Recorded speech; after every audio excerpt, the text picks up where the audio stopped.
Okay, this video will just demonstrate real quick how to import gradebook items without having to do it through the online website, because it takes a long time and there's a quicker way to do it.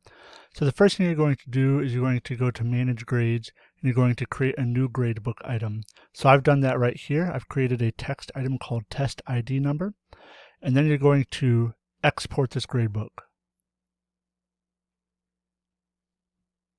Once you're on the screen, you just need to download the thing you created. So test ID number, that's what I want to input here.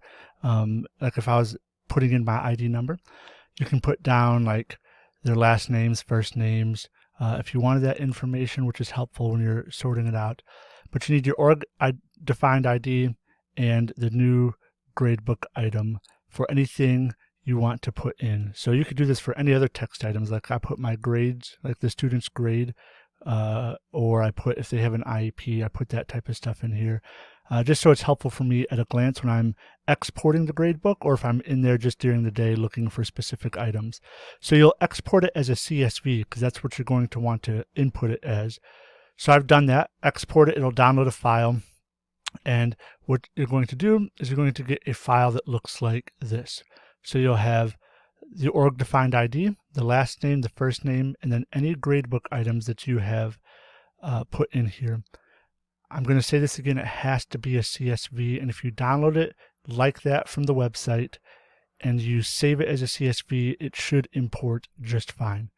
If for some reason you don't have the end of line indicator, you'll need that. It's a pound sign, basically says this is the end of the line. And so you start putting in ID numbers. So I'm just going to put in some fake ID numbers, right? Because it's not a big deal. There we go. So I got all these fake ID numbers in here now. I don't know why they're decimal, so let's just try this again and see what we get out of here. There we go. Okay. So once that's done, you're going to save it as a CSV. And it tells you right here it's a CSV because it says it's not Excel, which is okay. So just to double check, you're going to save as, I've already saved it as a testid.csv. You make sure it's labeled .csv. All right. So then we're going to go back to our gradebook. So here we are.